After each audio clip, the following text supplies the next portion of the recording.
What's up, guys, and welcome back to 20-somethings TV. I hope everybody had a wonderful Thanksgiving. I know I did. I know my wonderful friends did. Again, I'm joined with Ellie, Anthony, Stevie, Amelia, Jamie, and Lee.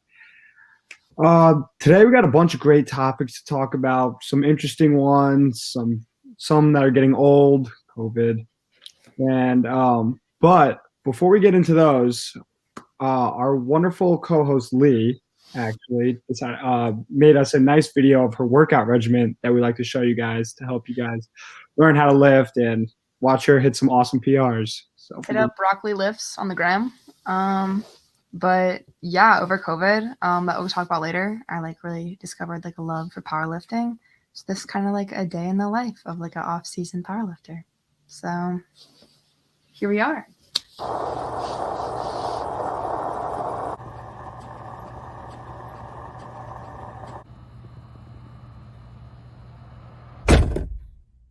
A little bit of mental illness and an insane amount of caffeine, you too can look like me. Ka-chow.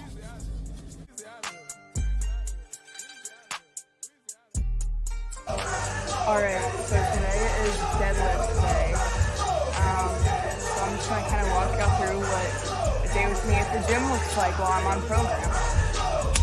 Let's go. Nothing new to it, we kinda feel it. House came on the wood, my cup full with mud. I came out the hood. Sometimes the gangsta need a hug. I'ma get all my problems above. Hate when people be doing too much. Keep it real, the street show you no love. We don't need no one vouching for us. I've been grinding and found me a buzz. I've been searching for love and found less. It's so hard to. I feel like that moved pretty well, so I'm gonna go up and wait. Yeah.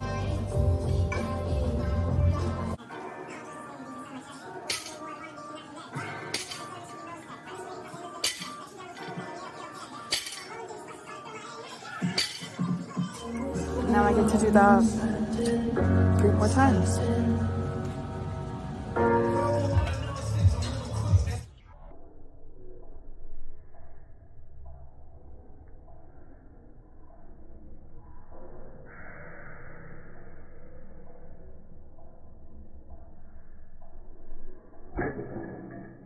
Now we are benching.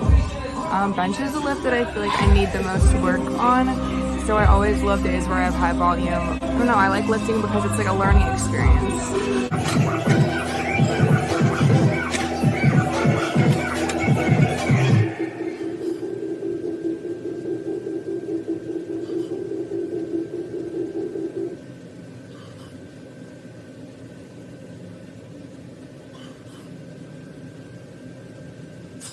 Take you feeling, we not new to it, we kinda fluid. House came on the wood, my cup full with mud. I came out the hood. Sometimes the gangsta need a hug. I'ma get all my problems above. Hate when people be doing too much. Keep it real. Alrighty, after a solid 2.5-ish hour sesh and a little bit of much needed cardio, I am back in the car. So that's kind of it. A day in the life of an off-season / newbie powerlifter. Thank you all so much for watching. Check out 20-somethings TV and remember to follow Broccoli Lips on Instagram. Bye, y'all. Thank you, Lee, for that amazing video. Yeah, do y'all feel like you come lift with me? Ultimate Fitness, Exeter, hit me up. We'll go. We'll run the fade. I feel like I need to. I was worried you were going to snap in half. I would be snapped in half? Yeah. Amelia, I'm a big girl. I don't think it can happen. I don't think so. The gym hugs definitely make it 10 times better to go there. But I think, yeah, during COVID, it was important for me to kind of find something I could do to stay healthy and stay safe and active. Especially now with this new COVID variant. Do you want to talk a little bit about what that is, Matt? Well, yeah, I was going to say, well, if you guys are going to the gym and being out, just a reminder to be safe, especially now that the new Omicron COVID variant has come out. South African doctor who discovered it says it seems like the symptoms are a little bit more mild than the Delta variant, which is, if you can look at a bright side, I guess that's a bright side. But there's still not that much information on it. The doctors who discovered it are still conducting many studies about trying to learn about it, see how it's transmitted, compared to the Delta variant. But what do you guys think about that? Like, what do you think the nation is going to do to take a step in the right direction? An interesting comment, because I really just hope we step in the right direction. It's like baseline where I'm at. I feel like so many people have just decided they want it to be over until like the masks are off, they're hanging out normally. I wish I was more encouraged that I think people will take it seriously, especially as we head into the holiday season, which means like big group gatherings. Definitely nervous for what January and February is going to look like.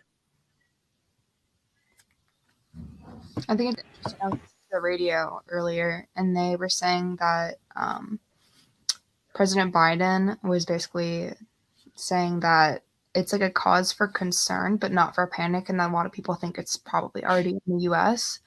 And I just feel like it's almost giving me like flashbacks to when COVID first started, when people were like, "Oh, it's like so far away, like we don't really need to worry about it." We're talking about like international students being affected, like other people being affected, but like not us. And it's like COVID's been around for so long now that like it's probably already here. Like there's no reason to like tiptoe around it. And obviously it's not a cause for panic because it is a bit more mild, but it's another strain, which means like this pandemic is like lasting longer. I don't know. I think people just need to take the proper precautions, which is basically what caused the pandemic in the first place. People not taking the precautions and just not taking it seriously. So I think if people just take it seriously and just do the precautions and get vaccinated, we'll have a better time this go around than the last time when the pandemic really took off. Yeah, get vaxxed, get your boosters. We all want to be out of this. It's been a long time. I think 99% of the cases are still part of the Delta variant. Sorry, and deaths are occurring across the unvaccinated. So get vaxxed, get your boosters, and maybe this Omicron variant won't bother us too much. Hopefully. You guys plan to get your booster shots? I plan to get my booster shots, but not during finals because I've heard it takes you out, and I like do not have time to be taken out for school, which is like sad to say, but like I think a lot of my peers that I've talked to about this agree. Like a lot of people don't want to get it until after this semester is over because everybody's like so stressed about like missing stuff. I'm definitely planning mine for break. I don't want to get it right now. I know a lot of people are It's like sad to think about that we're like we don't want to miss school because we're so like stressed out about missing assignments to like keep us safe, but also like I don't know about y'all, but the second shot kind of like took me out a little bit. Yeah. I got sick from both. I know a lot of people are skeptical about like mixing the two companies like Pfizer and Moderna. I know I am because since I got really sick from both. I feel like if I like get my booster from Pfizer, then like I'm gonna be out for like a week. That's what I was actually just gonna ask that. Like, are people thinking they're gonna get the booster that matches which vaccine they got, or are they going to mix and match? Because I've heard people do both. Just because Pfizer's kept me safe so far. Yeah. I'm just gonna ride that train till it steers me wrong. Well, in other news, a little more lighter, well, not COVID related at least, Twitter, one of the main social media platforms that our generation uses, I know that I use. Their CEO, Jack Dorsey, recently stepped down, and he basically appointed his CTO, Parag Agrawal. I hope I pronounced that right. Sorry, Parag, if you're ever listening. But what do you guys think that means for Twitter? Do you think anything's going to change? Do you think people are going to get mad about this? Too soon to say, I would say. Like, we don't know what the new era brings. I know I was reading earlier that Twitter's been the same for so long under Jack Dorsey. It's been like, I can't think of the word right now, but it's been ran the same way for a long time. And I know people are afraid that this new guy, Parag, is going to change everything up and like kind of make it a little more like censorship in a way. I think it'll probably be a good direction just because Jack Dorsey said that this new CEO, Agrawal, that's how you say it. Agrawal, that's it. They shared the same vision and like future for the company. I like am an avid Twitter user, and like I have like a group chat that's been around for like almost 2 years now because we all met on Twitter. And something that Agrawal like worked specifically on was like changing the algorithm to make like more relevant things that you're interested in pop up on your timeline. And that's how like a lot of us met. And so I feel like if there's more things like that that kind of like facilitate engagement between like people of similar communities, that might be good. I think it's important to remember too is it's not just like the CEO making decisions. It's always going to be like there's like a team of Twitter C-suite people. So like to change it up drastically would have to go through more than one person. No, they even said that Jack Dorsey won't be completely out of the picture yet until like I think they said next year until his term's end. He still is going to be on the board of members or the executive board making decisions, but he's got I think another year and a half left till he's out of there. Yeah, he said he's going to stay on and help with the transition, and I think it's good. I mean, he said that Agrawal is his first choice, and he's been looking at him for a while to take his position. So if Dorsey can step down and then trust the person he's putting in his position, I think, it can only be a good thing. I know Dorsey has a lot of high praise and has only good things to say about Parag, which is good. I like that. You would like somebody that you praise to take your spot. That's not so bad. Especially with a company that big. Like you don't want to kind of put it in the hands of someone that you don't trust. So I think that regardless, it'll be like a good decision. I don't know. But who yeah, owns Twitter? Like company wise. Like Facebook owns Instagram. Doesn't somebody own Twitter? Not sure. I think it's shares. I might be wrong, but I feel like it's a public company. There's definitely a shares aspect of it. I don't know if there's a chief owner, but that is a good point to mention. Shares went down 2.74% as soon as Dorsey announced. So they closed almost 3% down from where they started. Why do you think that is though? Like I feel like I think everybody's people are afraid of change. Yeah. And I'm sure that's part of it. But I think they're going to be kicking themselves in a little while once the new algorithms come in and all of Parag's work starts to show itself. We'll have to see though. I think it's Google and Square.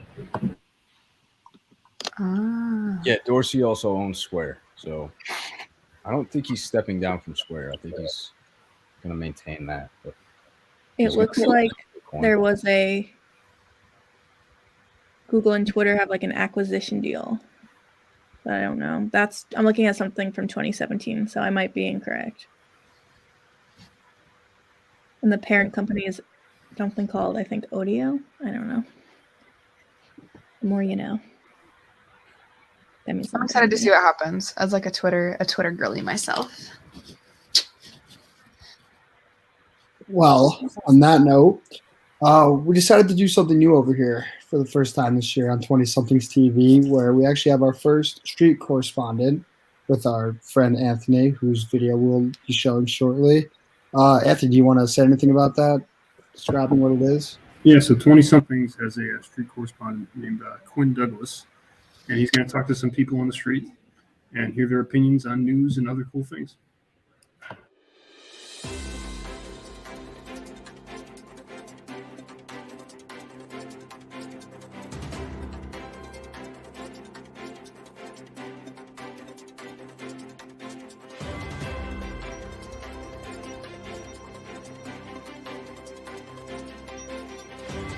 For 20SomethingsTV, this is Quinn Douglas for Quinside News.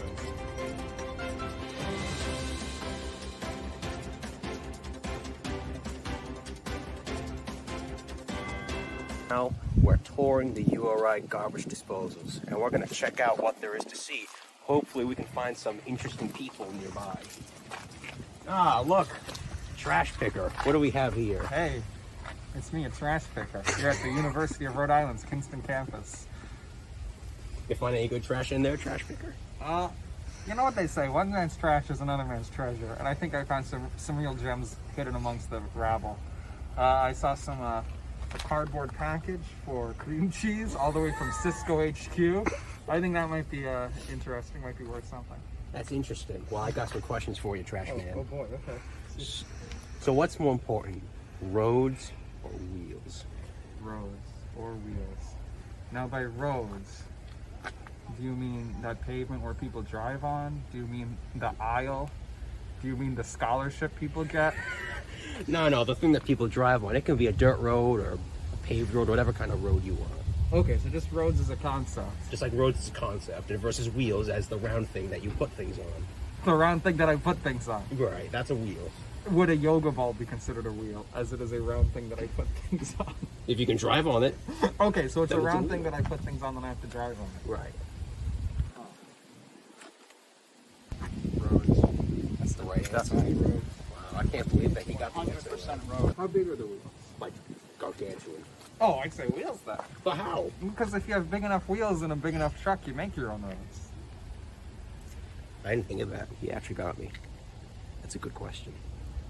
I was gonna have a Woody come back in the favor of roads being more important, but that's true. All right, I got a second question for you. Okay. Do you stand behind Alec Baldwin? I think they should launch a full investigation, but it looks like, from what I understand, conditions on set were poor before the incident.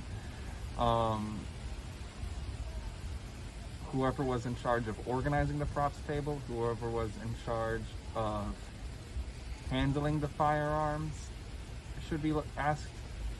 But I also think there's a larger issue about people in the film industry being overworked. We saw recently with the IATSE strike how people are working.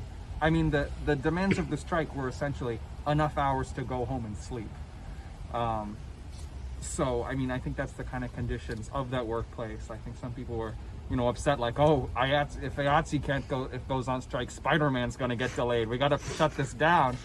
But the result of these grueling hours is, things go wrong like this, because when you have overexhausted people trying to handle real guns, I mean, unfortunately that can lead to situations like this. So I think real guns shouldn't be used on sets, but I think also we need to address the underlying labor issue where people are being overworked into this industry just because they want to break into it so badly.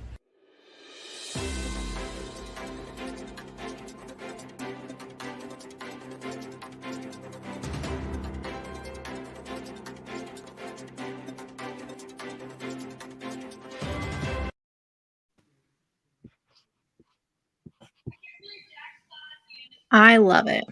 I'm so glad we got all that information. It's a very opinionated trash picker. I like him. Hopefully he'll come back and visit. Very I have to say, I exciting. would side with wheels are more important than roads. I have to say it was a very exciting video. You didn't know what was coming next. Just like Theodore Conrad or Thomas Randall, depending how you know him. The 1969 famous bank robbery in Ohio that was never solved by a man, well, now known as Thomas Conrad, or Theodore Conrad, rather, sorry, died May 21st with his new family, his fake name was Thomas Randall. He finally told his family that who he really was on his deathbed and left them no money. And this is when he got caught. This is when he died. What do you guys think? I think it's crazy they put it together because of his deathbed confession. Because I feel like that kind of makes it seem like he was so anxious about this, or it was weighing on him for 52 years, where that was the last thing he wanted to tell his loved ones. That's just, I feel like I think he stole about 200 grand, and if it was weighing on you for 52 years, I feel like that's not even worth it, that amount of money.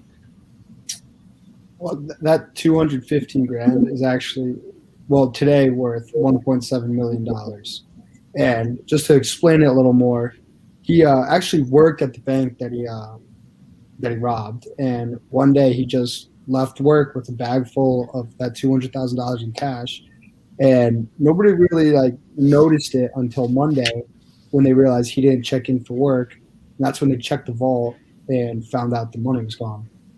and he was already gone, and then proceeded to lie to people that I'm not sure if it was a lie completely, but he said that he was a professional golfer in Florida, where he ended up managing one of the golf courses as the head golf pro, and that he used to sell luxury cars.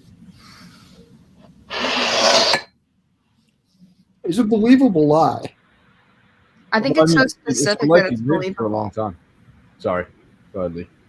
I think it's so like he created like this whole other life for himself. Like he created a whole new persona over like the past couple of decades. Like it ended up being believable because it ended up being like his life. I think that's like crazy. Yeah, absolutely. That's the life he lived, and the people that knew him in that life knew him as a good guy. So, I mean, can you really hold it against him? He kind of Finessed. got one over on us. So, I mean, I feel kind of bad for his family. Someone mentioned something that I was reading that he left them with nothing, and it's not even like a real family name for them. So like I don't know, I feel like that kind of be jarring to like hear your father on his deathbed like confess all this to you and being like, oh, so there's nothing left and you're actually not who you say you are. I think it'd be like jarring in that sense. I don't even know what I would do.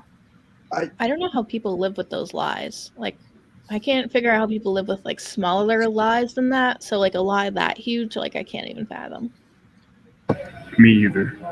Any kind of lie just eats me up inside. So I can just imagine having that big of a secret for that many years and just living with it. It's just insane to me. For the money aspect, I don't even think he could have left the money. I think the government, if he did, would have taken it all because he stole it and never earned it after they finally admitted it. But to leave their family with a fake last name was terrible.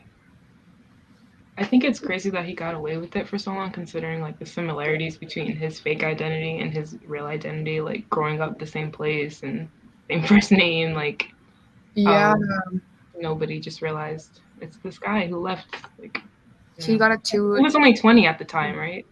Yeah, I think he was like super young, which is crazy. In the era of the internet, it's like I don't understand how anyone gets away with anything. Alondra said, you think maybe the wife knew before that. That's really interesting. The detective on the case believes that she didn't know anything. The family says they don't know anything, and he believed them. And his father was on the case before he was. So, I mean, it's a family case for 52 years. I think that's really interesting. And if he can believe him, who are we to say differently? Yeah.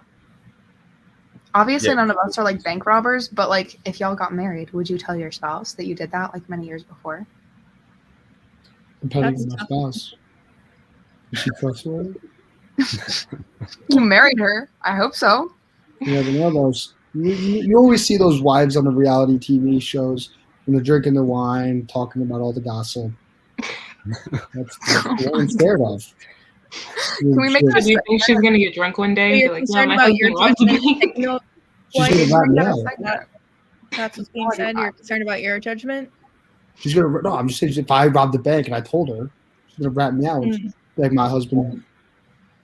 I mean, if you're a bank robber, like that's a very specific situation. Down to rob banks. Would just be so specifically to rob a bank. I think our very own Keith Brown's trying to incriminate us before we even commit a crime. Yeah, nobody say anything.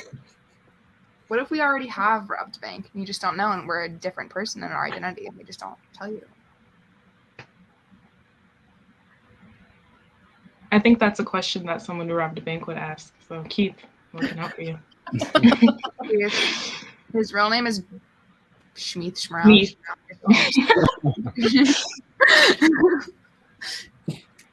Well, on that note, thank you guys for joining us for another wonderful episode of 20-somethings TV. Check us out next week, same time, 6 o'clock. Have a good one. Be safe. Bye, guys.